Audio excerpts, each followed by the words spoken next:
경찰청장이 임기를 약 한 달 남기고 사의를 표명했습니다. 사의는 이상민 행정안전부 장관이 경찰국 신설을 공식화한 지 1시간도 채 안 돼 이뤄졌고 나토 정상회의 참석차 순방을 떠난 윤석열 대통령은 사표를 보류했습니다. 서해 공무원 피살 사건 유족이 민주당 우상호 비대위원장을 만나 대통령 기록물 공개를 요구했습니다. 이 과정에서 유족 측이 공개하지 않으면 문재인 전 대통령을 고발하겠다고 해 우 위원장과 설전을 벌였습니다. 전기요금과 가스요금이 다음 달부터 오릅니다. 4인 가구 기준으로 한 달에 3,755원 정도 오를 것으로 전망됩니다. 기상 관측 이래 처음으로 서울에 6월 열대야가 나타났습니다. 중부지방은 모레까지 최고 250mm 장맛비가 쏟아지겠습니다. 경기 광주에 이어 이번엔 파주 지역 농협에서 직원이 최대 70억 원을 횡령하는 사건이 벌어졌습니다. 광주에서 제주로 한 달 살기 체험을 떠났다 실종된 초등학생 일가족 수색을 위해 경찰이 잠수사를 투입하고 금융거래 압수수색에 나섰습니다.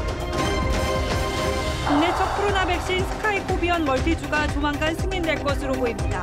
수출을 위해 세계보건기구 긴급 사용 승인도 목표로 합니다.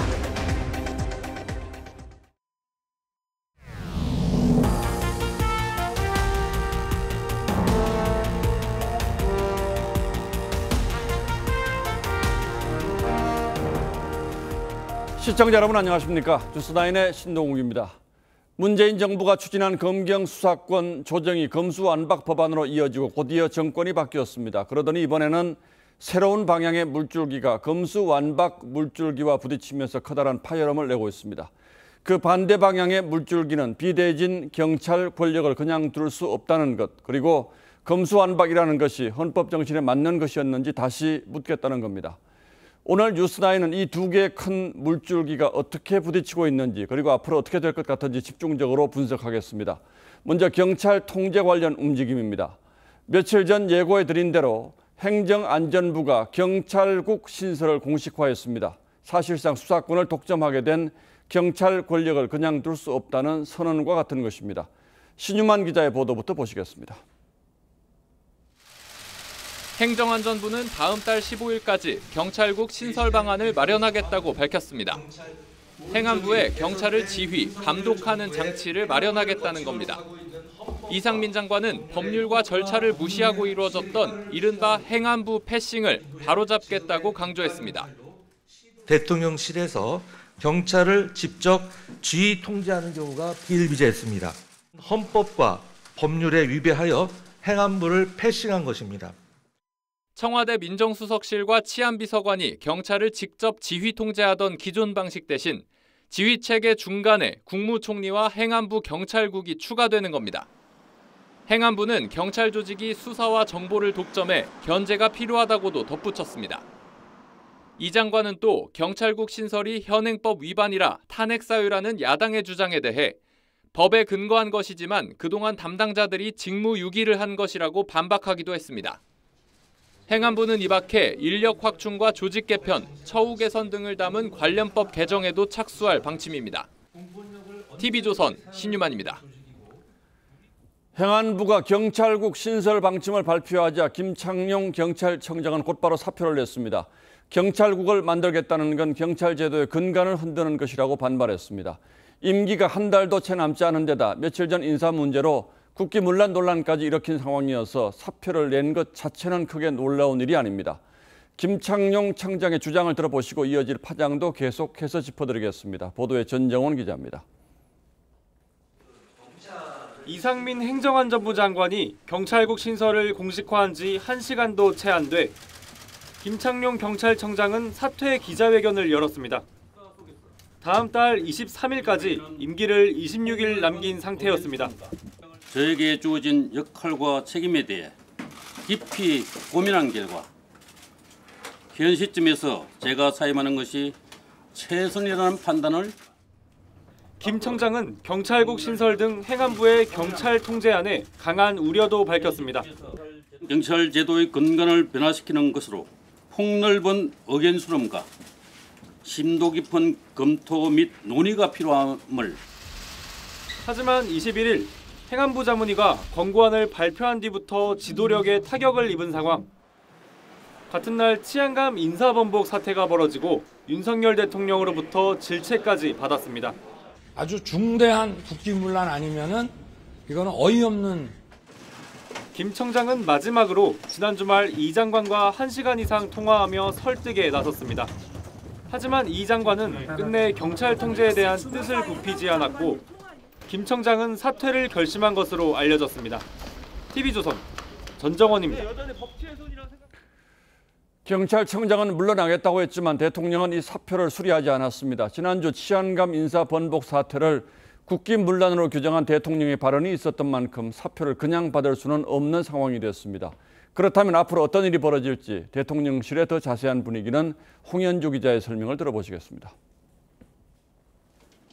김창룡 경찰청장의 사의 표명은 윤석열 대통령의 첫 순방을 불과 2시간 남기고 나왔습니다. 윤 대통령은 수리를 보류했고 순방 이후 판단할 것으로 전해졌습니다. 앞서 윤 대통령은 치안감 인사 번복 사태를 국기문란이라고 질책하면서도 김 청장의 거취에 대해선 말을 아꼈습니다. 뭐 임기 이제 한 달 남았는데 뭐 그게 중요합니까? 대변인실은 관련 법령 등에 따라 추후 결정하겠다고 했는데 검찰 수사나 감사원 감사, 징계심사 계류 여부 등 향후 절차를 따져보겠다는 뜻으로 보입니다. 앞서 해경청장 등 지휘부 총사퇴도 진상규명이 진행 중이라며 반려된 바 있습니다. 대통령실과 여당은 문재인 정부에서 승승장구해온 김 청장이 경찰국 설치에 반발하며 사의를 밝힌 데 대해 격앙된 분위기입니다. 대통령실 고위 관계자는 첫 해외 순방 당일에 치안 총책임자가 사의를 표명하는 건 공직자로서 예의도 자세도 아니라며 강하게 비판했고 국민의힘에서는 노골적인 항명이자 무책임의 극치라는 비판이 쏟아졌습니다. 경찰지원부서 신설을 해박놓고 마치 민주투사라도 되는 양 자기 정치를 하는 것입니다. 반면 민주당은 국기문란 운운하며 경찰을 겁박한 결과라고 주장했습니다. TV조선 홍현주입니다. 예, 김창룡 경찰청장의 사퇴가 크게 놀랍진 않지만 그래도 갑작스러운 것도 사실입니다. 지난주 경찰 자문위가 경찰 통제 권고안을 발표할 때만 해도 용퇴는 없다고 했는데 갑자기 왜 분위기가 바뀐 건지 경찰청을 취재하는 김태훈 기자에게 직접 물어보겠습니다. 자, 김 기자 어서 오십시오. 자, 지난 주만 해도 이 갑작스러운 사퇴는 출입 기자들도 예상을 못했던 거죠? 네, 그렇습니다. 이 예견하기 조금 힘든 상황이었습니다. 예. 그래서 일단 우선 그동안의 과정을 좀 시간순으로 정리를 해봤습니다. 예. 행안부 경찰 제도 개선 자문위가 경찰 통제 권고안을 발표한 건 21일입니다. 여기에 경찰국 신설과 장관의 경찰청장 지휘권 등 내용이 담겨 있었는데요. 이때만 해도 김 청장은 이상민 장관을 직접 만나서 경찰의 입장을 설명하겠다면서 이 경찰수장으로서 역할을 해보겠다는 반응을 보이고 있는 상황이었습니다. 자, 그래서 김 청장이 행안부 장관에게 계속해서 면담을 요청했는데 결국 만나진 못했다는 거잖아요. 네, 그렇습니다. 결국 만나지 못했습니다. 이 권고안이 발표된 21일 저녁 행안부와 경찰 사이에 치안감 인사 번복이라는 아주 중요한 일이 벌어졌기 때문입니다. 저녁 7시쯤 경찰 내 세 번째 높은 계급인 치안감 28명의 보직 인사가 발표됐다가 2시간 만에 이 중 7명의 인사가 바뀐 겁니다. 그러면서 행안부와 경찰청 사이 분위기는 급속도로 냉각이 됐고요. 행안부는 대통령 결재도 안 받은 인사안을 경찰이 공개했다며 경찰을 몰아붙였습니다. 윤석열 대통령까지 나서 국기문란이라며 경찰을 질책하면서 김 청장은 궁지에 몰리게 됐습니다. 자, 결국 경찰청장이 국기문란 속에서 꼼짝달싹 못하고 있는 사이에 행안부가 경찰국 신설 발표를 해버린 뭐 그런 셈이 됐군요. 네, 그렇습니다. 이 김 청장은 아침까지만 해도 평소대로 경찰청 기자단과 간담회를 가질 예정이었습니다. 그런데 이 장관이 직접 경찰 통제안 브리핑을 열겠다고 예고를 했고 얼마 안 돼 김 청장은 사의를 표명했습니다. 예. 결국 예정됐던 기자 간담회는 김 청장의 사퇴 기자회견이 된 셈입니다. 자, 그렇다면 당초 예고했던 이 기자회견은 사퇴 기자회견이 아니었습니까? 네, 그렇습니다. 이 예고됐던 기자회견은 없었고요. 예. 이 경찰청장과 기자단은 격주 간격으로 정례 간담회를 가졌었습니다. 그러니까 원래 예정됐던 간담회다 이런 얘기군요. 네, 그렇습니다. 자, 그리고 주말에 행정안전부 장관과 법관과 경찰청장이 만나지 못했지만 장시간 통화했다는 보도도 있었는데 이때 무슨 얘기가 나왔을까요? 네, 그래서 양측이 98분 동안 통화를 했다고 하는데요. 예. 양측의 뉘앙스는 조금 다릅니다. 이 장관은 행안부의 입장을 충분히 설명했다 이렇게 말을 하고 있고 김 청장은 또 반대로 경찰의 입장을 충분히 전달했다 이렇게 표현을 하고 있습니다. 예, 뭐 전달했지만 서로 의견이 모아졌다면 98분 동안이나 통화할 일은 없었겠죠. 네, 그렇습니다. 예, 알겠습니다. 경찰 내부 분위기는 어떻습니까 지금? 네, 그 경찰 내부망엔 행안부 발표에 대한 다양한 비판이 쏟아져 나오고 있습니다. 이 가운데는 경찰 독립 선언문이라는 비장한 제목의 글까지 올라왔습니다. 예. 이 행안부 경찰국 설치 방침은 유신 정권으로 돌아가는 것이라면서 민주주의의 적이라고 강하게 비판하는 내용이었습니다. 김 청장의 사퇴를 두고도 경찰 통제 논란 초기부터 사의를 표명하는 등 이 강하게 대처하지 못해 경찰의 기계를 세우지 못했다는 실망감을 표현하는 글들도 많이 올라오고 있습니다. 예, 그렇다면 앞으로 차기 경찰청장이 누가 되더라도 정부와 보조도 맞춰야 되고 또 부하 직원들도 잘 달래야 하는 이런 어려운 상황이 될 수밖에 없겠군요. 네, 그렇습니다. 그래서 저희가 이제 현재 차기 경찰청장으로 유력하게 떠오른 분들을 모아봤는데요. 예. 윤희근 경찰청 차장과 김광호 서울경찰청장 그리고 우철문 부산경찰청장 등이 유력하게 차기 청장으로 거론되는 상황입니다. 예. 이들 모두 윤석열 정권 들어 주요 보직으로 승진 또는 보임한 인사들이어서 크게 삐걱대는 모습은 보이진 않을 것 같습니다. 이 남은 변수는 경찰에 있는 최고 의사결정기구인 국가경찰위원회인데요. 이 경찰위가 차기 경찰청장 임명에 동의하지 않으면 이 절차가 다소 지연될 가능성은 있습니다. 예.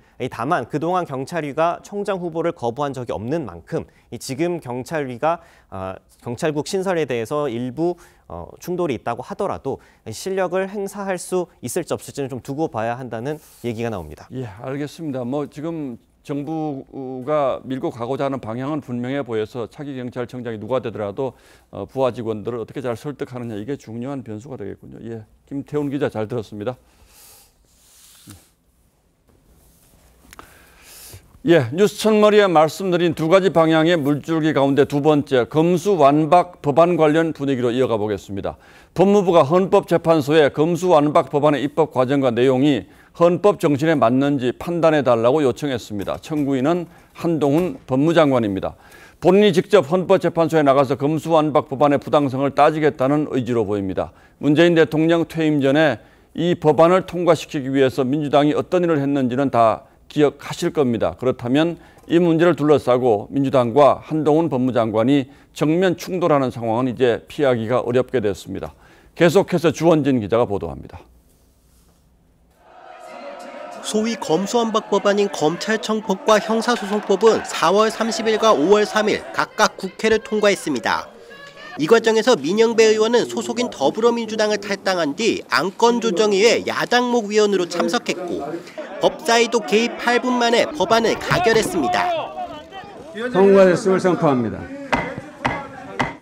본회의 필리버스터도 회기 쪼개기로 하루 만에 끝났습니다. 토론을 멈춰주시기 바랍니다. 법무부는 이들 법안이 입법 절차부터 위법이다며 헌법재판소에 권한쟁의 심판을 청구했습니다. 법무부는 국회의 정상 토론이 봉쇄되고 다수결 원칙도 무시된 법이라고 강조했습니다. 민의원 위장 탈당도 국회 절차를 무력화한 것이라고 지적했습니다. 한동훈 장관은 법률 내용도 위헌이다며 검찰 수사 공백은 국민 부담으로 이어지고 국민 기본권도 침해될 것이라고 강조했습니다. 명백히 그 헌법과 법률의 한계를 넘었기 때문에 필요하다면 제가 나갈 수도 있겠습니다.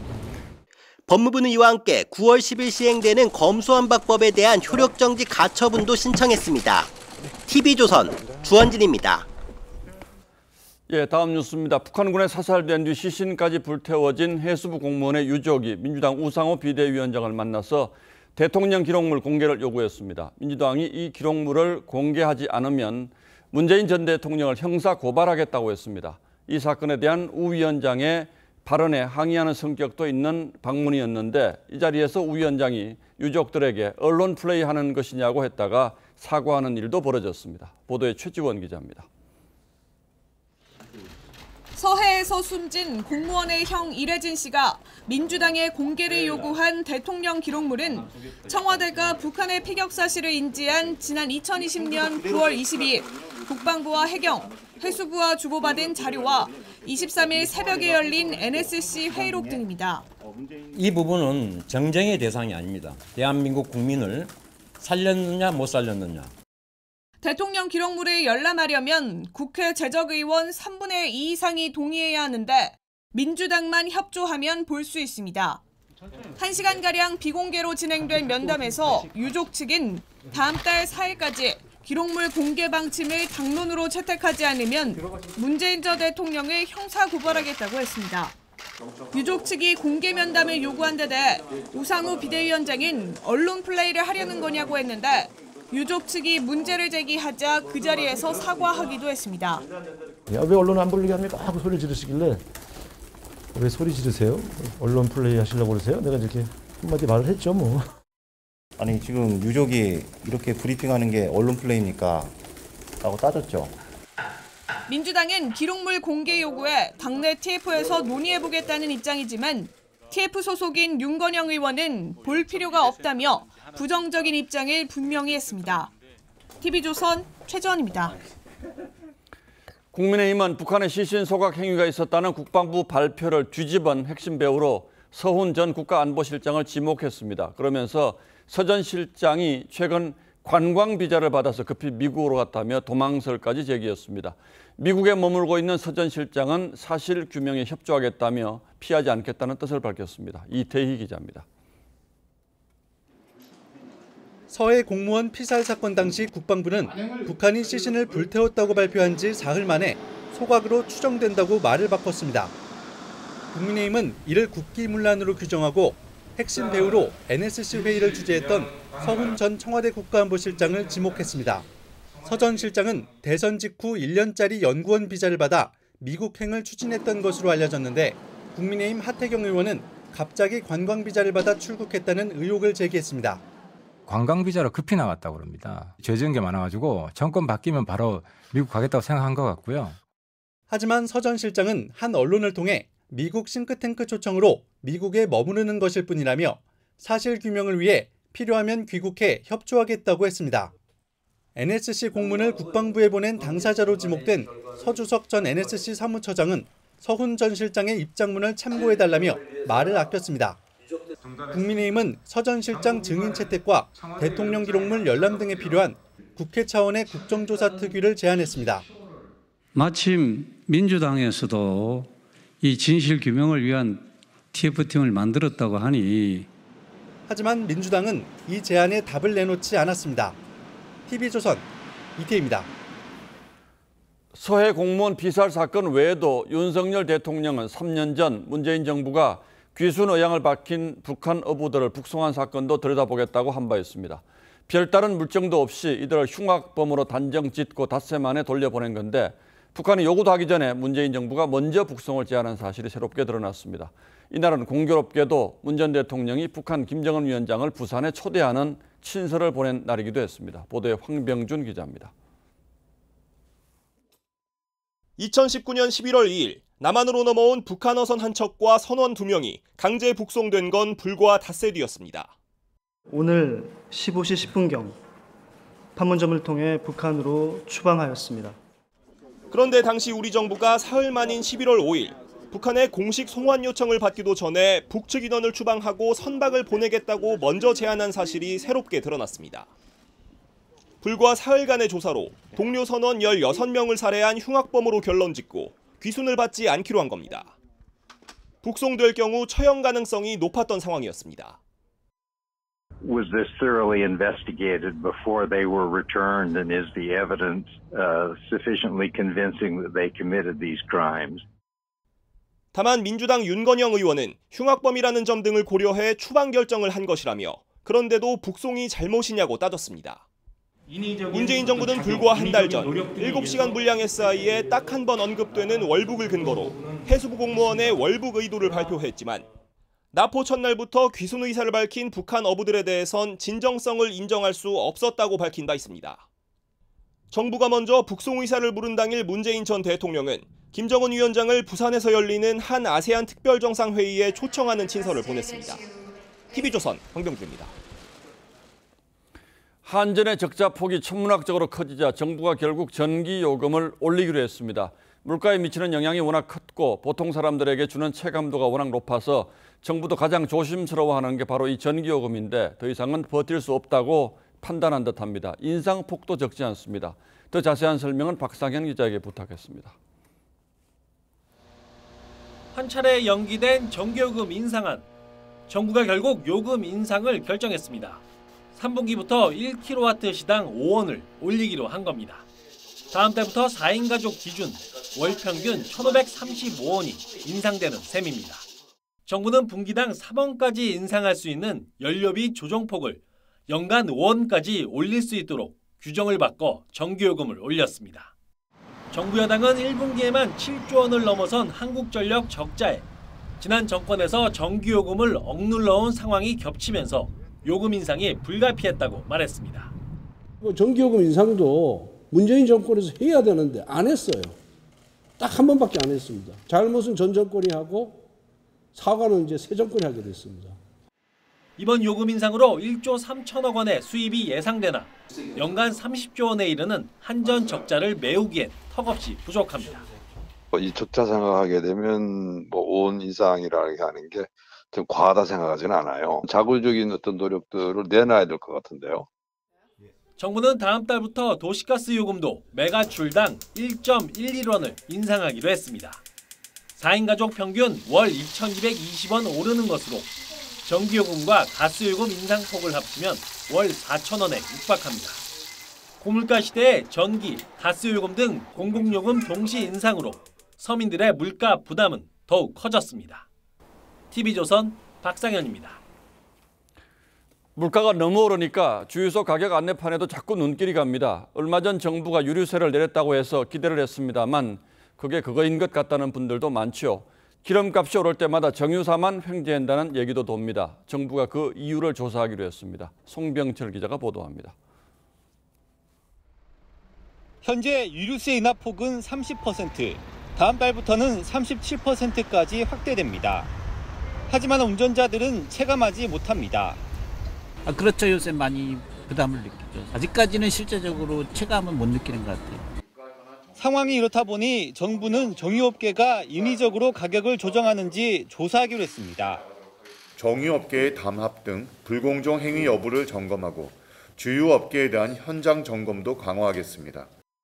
한 시민단체가 유류세 인하 전후 휘발유 값을 조사했더니 유류세 인하분을 빼고 평균 리터당 173원이 올랐는데 주유소들은 평균 294원을 올렸습니다. 120원쯤 더 높습니다. 그래서 정유사나 주유소 배만 불렸다는 지적도 나옵니다. 실제로 정유사들은 올해 1분기 과거보다 두세 배 넘는 이익을 챙겼습니다. 정치권에선 정유사 초과 이익에 이른바 횡재세를 물리거나 기금을 걷자는 목소리가 나오고 있습니다. 정유사들도 고유가 상황에서 혼자만 배불리려 해서는 안 됩니다. 영국은 지난달부터 초과 이윤세 25%를 부과했고 미국도 관련 법안을 추진 중입니다. 하지만 어디까지를 초과 이익으로 봐야 할지 기준이 불분명하다는 반론도 나옵니다. TV조선 송병철입니다. 이렇게 기름값이 급등하면서 서민들 부담이 커지자 여야는 앞다투어 법 개정을 해서라도 유류세를 50%까지 낮추자고 목소리를 내고 있습니다. 이렇게 되면 사정이 좀 나아질는지요? 김주영 기자가 따져봤습니다. 서울의 한 주유소. 휘발유와 경유 모두 리터당 3,000원을 훌쩍 넘겼습니다. 오늘 전국 휘발유 평균 가격은 2,133원, 경유 평균 가격은 2,152원으로 역대 최고가를 또다시 경신했습니다. 치솟는 기름값에 국회에서는 법 개정을 통해 유류세를 50%까지 낮추는 방안을 추진하고 있습니다. 여당은 관련 법안을 이미 제출했고 야당도 반대하지 않고 있습니다.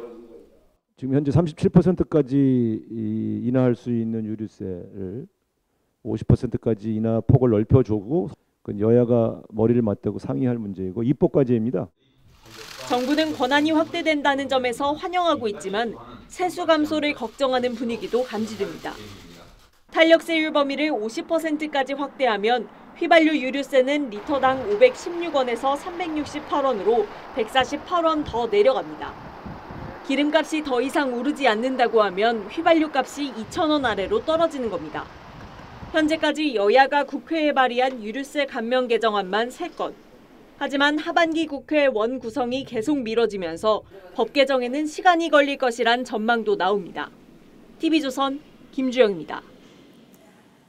어젯밤 더위 때문에 밤잠 설치신 분들 많으실 텐데요. 115년 만에 처음으로 서울에 6월 열대야가 나타났습니다.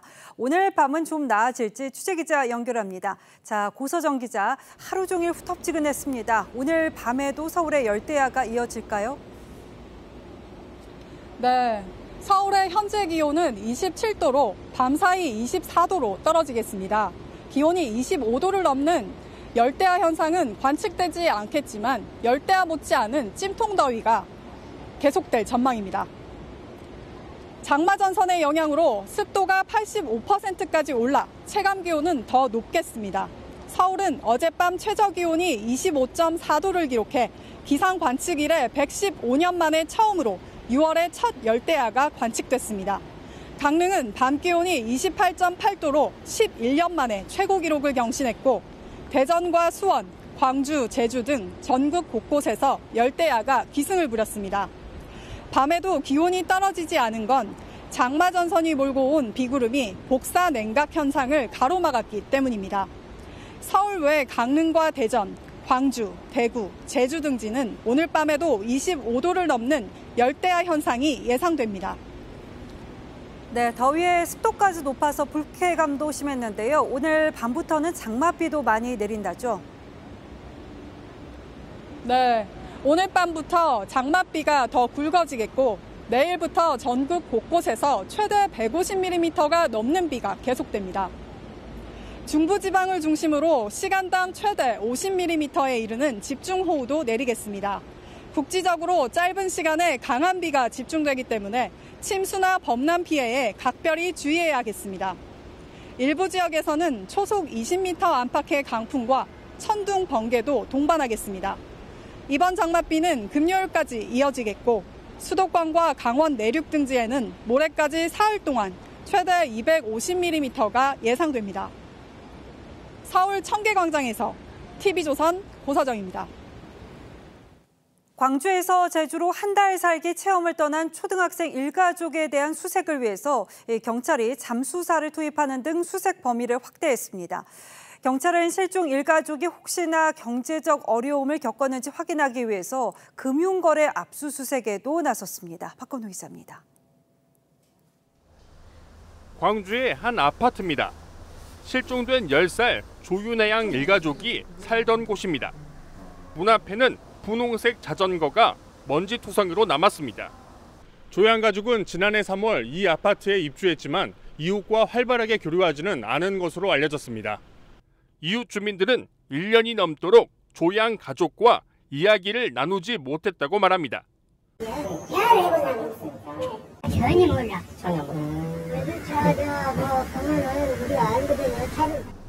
경찰은 오늘 조양 부모가 채무 등 경제적 어려움을 겪었는지를 확인하기 위해 카드 사용 내역을 조사하기 위한 압수수색 영장을 법원으로부터 발부받았습니다. 금융 관련해서는 우리가 영장에서 그걸 이제 집행하면 어느 정도 윤곽이 나오지 않을까.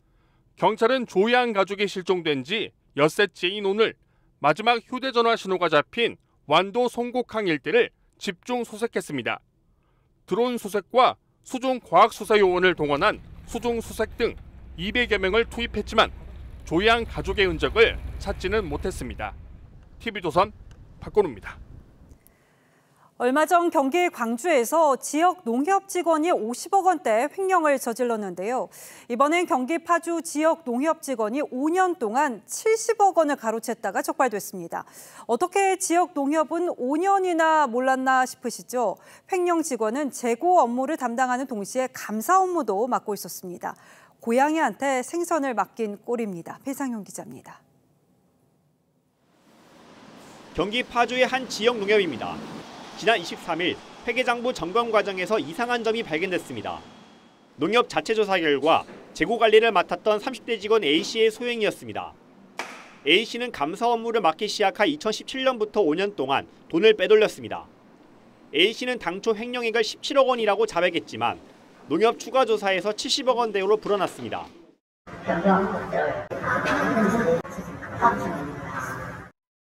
해당 농협은 지난 24일 A씨를 횡령 혐의로 경찰에 고소했습니다.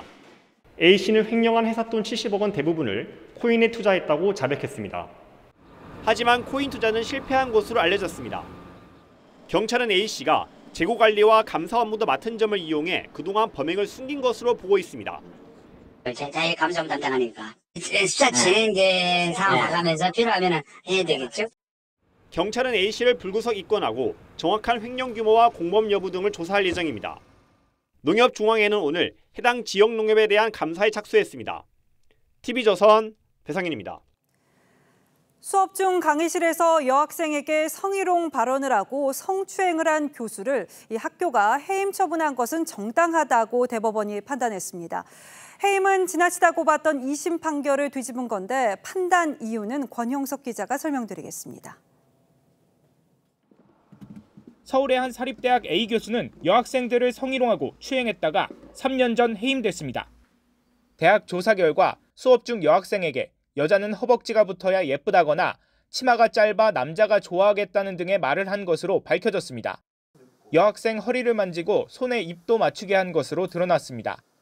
학교 당국은 이에 해임 처분을 내렸지만 A 교수는 소송을 제기했습니다. 1심에선 해임이 정당하다는 판결이 나왔는데 2심 재판부는 발언 수위가 교육자 지위를 박탈할 정도로 중하다고 보기 어렵다며 1심 판단을 뒤집었습니다. 하지만 대법원은 해임은 정당했다며 사건을 돌려보냈습니다. 성희롱이나 강제추행을 한 교육공무원에게 해임 처분이 가능한 만큼 높은 윤리의식이 필요한 사립대 교수에게도 비슷한 기준이 적용된다는 겁니다. 사립학교 교원의 경우에도 공립학교 교원과 마찬가지로 엄격한 기준에 의한 징계를 하는 것이 정당하다는. 대법원은 이번 판결이 사립학교 교원 징계 기준이 될 수 있다고 평가했습니다. TV조선 권영석입니다. 국내 첫 코로나 백신 스카이코비언 멀티주가 조만간 승인될 것으로 보입니다. 원료부터 전체 생산이 국내에서 이뤄져서 백신 주권 시대가 열렸다는 평가가 나오는데요. 이 수출을 위해서 세계보건기구 긴급 사용 승인도 목표로 합니다. 최원영 기자가 보도합니다. SK바이오사이언스가 개발한 국산 1호 코로나 백신 스카이코비원입니다. 신약 허가를 좌우하는 중앙약사심의위원회를 어제 통과했습니다. 이번 백신은 안전성과 또 효과성 면에서 품목 허가 가능하다고 판단하였습니다. 이달 안에 열릴 최종 점검위원회의 허가 여부만 남았습니다. 임상 3상 결과 스카이코비원을 4주 간격으로 2번 접종하면 같은 합성 항원 방식의 아스트라제네카 백신과 비교해 바이러스를 무력화하는 중화 항체가 2.93배 더 만들어지고 항체가가 4배 이상 증가한 대상자의 비율도 10%포인트 이상 높았습니다. 글로벌 공급 등을 고려하여 WHO 긴급 사용 승인을 목표로 하고 있습니다. 다만 2차보다 1차 투여 뒤 또 고령자보다 젊은 성인에게서 피로와 근육통, 두통 같은 이상 반응이 더 많이 나타났습니다. 식약처가 이달 안에 최종 허가를 하면 하반기부터 국내 접종이 시작될 것으로 보입니다. TV조선 최은행입니다. 물가 폭등이 내년도 최저임금 심의의 최대 변수로 떠올랐습니다. 먼저 중소기업과 소상공인은 연일 원자재 값이 오르는 마당에 시간당 9,160원인 최저임금까지 오르면 더 버티기 힘들다고 호소합니다. 노동계도 상황은 팍팍합니다. 고물가 속에 필수 생계비 지출이 높아지는 만큼 최저임금을 현재보다 20% 가까이 올려야 한다는 주장입니다. 이정민 기자입니다. 전시 기획사를 운영하는 나동명 씨는 코로나 직격탄으로 고사 위기를 맞은 사업이 최저임금마저 오르면 더는 못 버틸 거라 호소합니다. 전시는 일반 제조업이라든지 다른 산업처럼 대체할 수 있는 자동화 기기가 없습니다. 특히 저희 같은 서비스 업종 같은 경우는 더 타격이 큰 거죠. 인건비가 오르면 자동화, 무인화를 가속시켜 일자리 감소로 이어질 것이란 우려도 나옵니다. 주의원을 더 고용할 수 있는 사항이 안 생기고 그 자동화가 주유소를 셀프화로 다 전환을 시킬 것입니다. 그러면 반 이상 일자리가 사라진다고 봅니다. 중소기업계는 한 목소리로 최저임금 동결을 촉구했습니다. 최저임금 동결 안 하면 중소기업 다 죽는다. 다 죽는다. 다 죽는다. 인건비와 원자재값 상승에 시달리고 있는데 최저임금마저 인상되면 견디기 힘들다는 겁니다. 하지만 노동계는 올해보다 18.9% 높은 1,890원 인상을 요구하며 집단 행동에 나섰습니다. 올해 반드시 최저임금의 대폭 인상을 통한 불평등 양극화를 막아야 하는 전국경제인연합회는 최저임금이 10,000원으로 인상될 경우 일자리 16만 5천 개가, 노동계 요구대로 1,890원이 되면 최대 34만 개가 줄어들 걸로 전망했습니다. 최저임금 심의 법정 기한은 오는 29일. 노동계와 경영계 양측이 첨예하게 맞서면서 또 한 번 진통이 예상됩니다. TV조선 이정민입니다.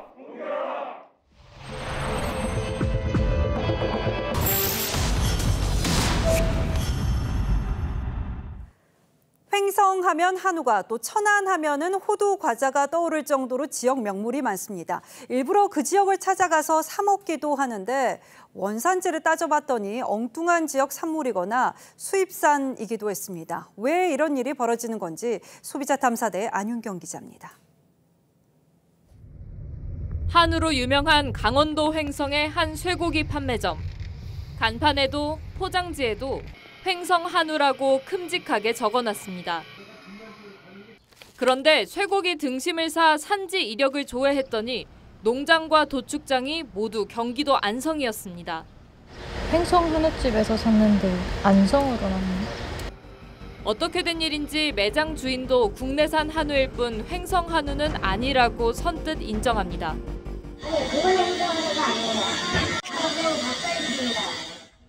천안 명물 호두 과자도 마찬가지. 유명 판매점에서 구입해 원산지를 확인해 보니 호두는 모두 미국산이고 제조만 천안에서 했습니다. 순창 고추장이라고 출시된 고추장 제품도 고추 양념은 대부분 수입산이고 한우 사골 설렁탕은 국물은 한우로 우려냈다고 돼 있지만 고기 건더기는 수입산이었습니다. 속은 느낌? 시간도 들여야 되는데 내 입에 들어온 거는 그 시간이 조금 아까울 거라고 생각합니다. 업자들은 실제 지역 특산물로 만들면 수지 타산을 맞추기 힘들다는 입장. 이게 숫자가 안 나온대요. 그 정도 저희가 1,000원으로 쓰면 한 달도 못 써요. 지금 15개 5,000원이잖아요. 국내산 호두 쓰기 시작하면 10개에 5,000원 정도 팔아요. 특정 지명을 내걸고 만든 지역 명물이지만 다른 지역 산물로 만들어도 불법은 아닙니다. 원산지 표시만 정확히 하면 문제가 없기 때문입니다. 상표로 등록이 되어 있으면 그런 표현을 쓰고 원산지가 어디인지 정확하게 표시만 해주면. 하지만 소비자는 황당하다는 반응입니다. 그거는 황당하죠. 근데 우리가 알지를 못하니까 그냥 뭐 소금에서 사 먹는 거예요, 이제는 우리는. 유명 특산지 인지도만 이용한 일부 업소의 상술에 M1 소비자만 피해보는 건 아닌지. 소비자 탐사대 안윤경입니다.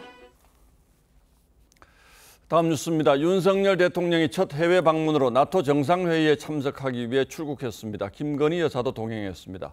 우리 대통령이 나토 정상회담에 참석하는 건 처음이고 이번은 특히 국제사회의 신냉전 분위기가 감도는 상황이어서 외교적 의미가 적지 않은데 정작 출국날 화제가 된 건 국내힘 당내 문제였습니다. 이채연 기자가 취재했습니다. 첫 해외 순방에 나서는 윤석열 대통령 부부가 서울공항에 도착해 참모들과 인사를 나눕니다. 여당에서는 권성동 원내대표가 나와 국내 문제는 신경 쓰지 말고 잘 다녀오시라며 배웅했습니다.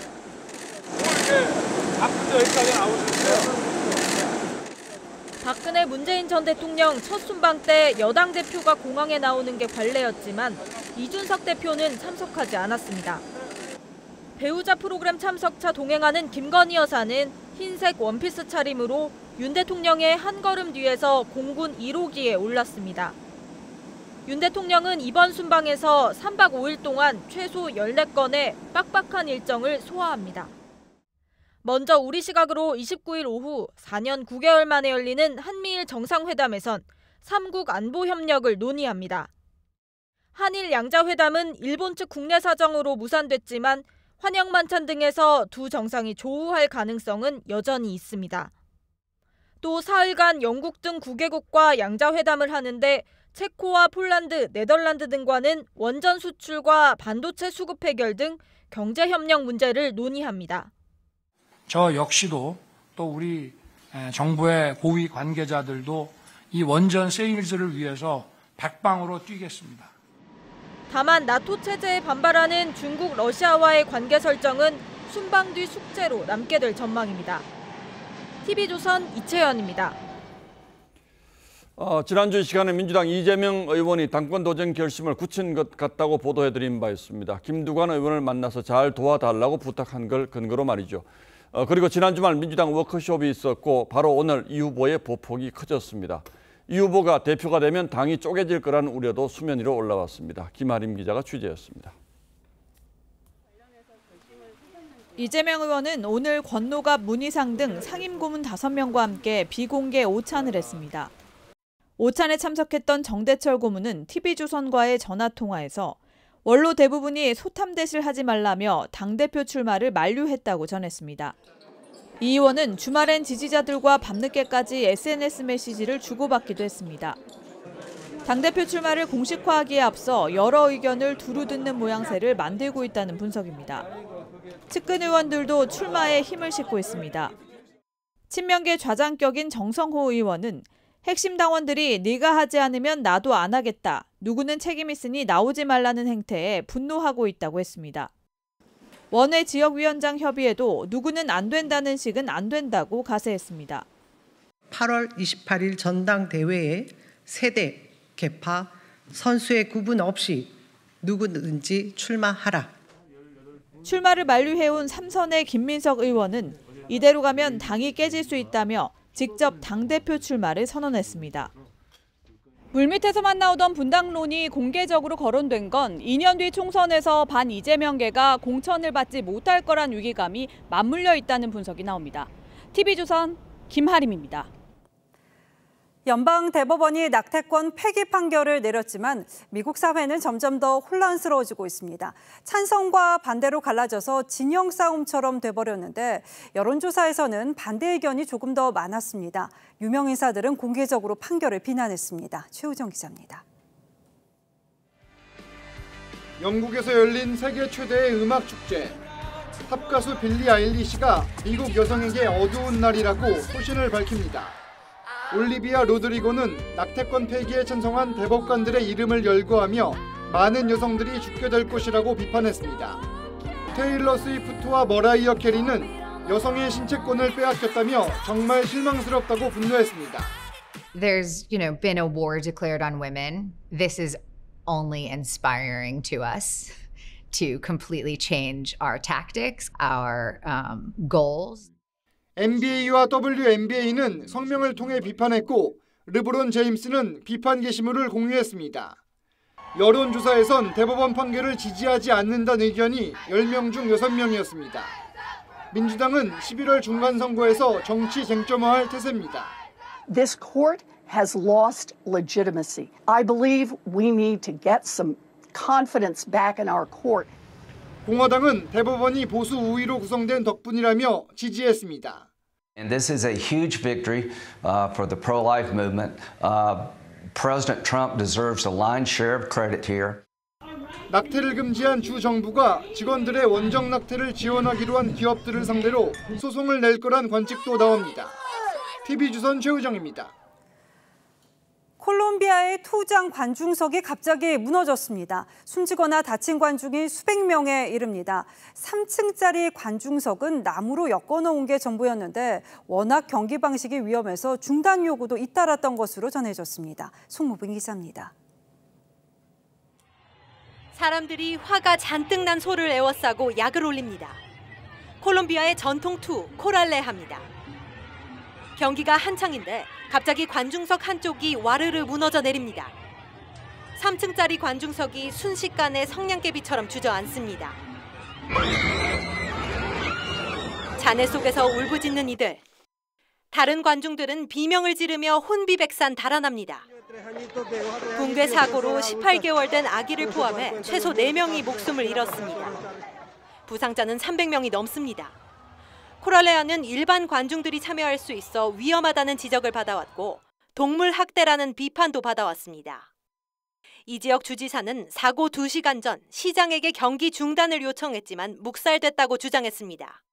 구스타보 페트로 대통령 당선인은 지방정부는 사람이나 동물의 죽음이 따르는 쇼를 더 이상 허용해선 안 된다고 말했습니다. 콜롬비아 정부는 진상조사에 착수했습니다. TV조선 송무빈입니다.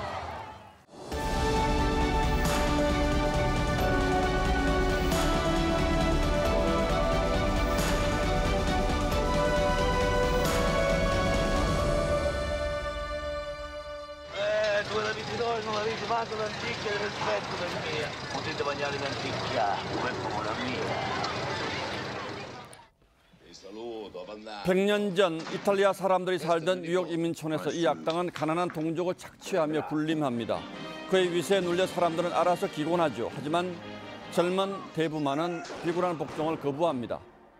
알아서 긴다는 말을 국어사전은 이렇게 풀이하고 있습니다. 어떤 분부가 내리기 전에 미리 헤아려 윗사람 뜻에 맞게 행동하거나 일을 처리한다. 영화 말죽거리 잔혹사와 비열한 거리를 연출했던 시인 유한은 폭력 앞에서 알아서 기는 자들을 관찰합니다. 알아서 기일 때 모든 게 알아서 편리한 세상. 그러나 왜 알아서 일어나지는 못할까? 왜 다들 끝내 지네처럼 기어다니는 것일까? 3년 전 문재인 정부는 귀순 의사를 밝힌 북한 어민을 강제로 돌려보냈습니다. 사상 처음 있는 일이고 북한의 공식 요청이 있었던 것도 아니어서 아직도 왜 그랬을까 의구심이 남습니다. 정부 합동조사 사흘 만에 서둘러 송환을 통보했고 다음 날 북한이 보내라고 하자 또 하루 만에 북송했습니다. 그야말로 알아서 기었다고 밖에는 해석할 길이 없습니다. 정부는 두 어민의 눈에 안대를 씌우고 포승에 묶어 판문점까지 데려갔습니다. 군사 분계선 부근에서 안대가 풀린 이들은 비로소 북한행을 깨닫고 털썩 주저앉았다는 보도도 있었습니다. 송환 사실이 북송 직전에야 우연히 언론 취재로 알려졌을 정도로 은밀하고 전격적으로 처리한 이유가 무엇이었을까요? 문재인 정부는 두 어민이 동료들을 살해한 범죄자라는 점을 내세웠습니다. 그러나 아무리 흉악범이라고 해도 우리 법의 관할로 들어온 만큼 우리 정부가 먼저 조사하고 처벌하는 게 원칙이라는 건 두 번 물을 필요도 없습니다. 문재인 전 대통령 역시 과거 끔찍한 선상살인을 저지른 조선족 선원들을 변호한 적이 있었습니다. 그리고 그 후 이렇게 말했다죠. 동포들이 조국에서 도움을 받고자 하는데 따뜻하게 품어줘야 합니다.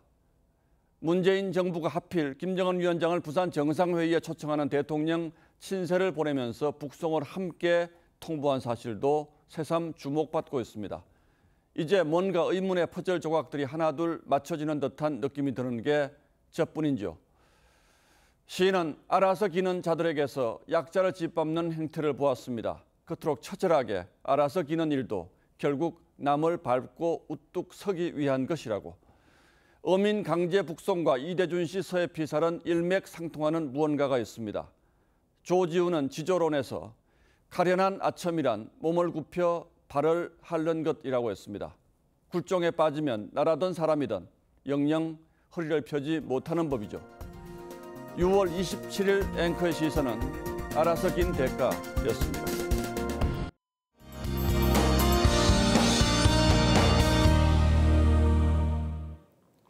이번 주는 긴 장맛비에 대비하셔야겠습니다.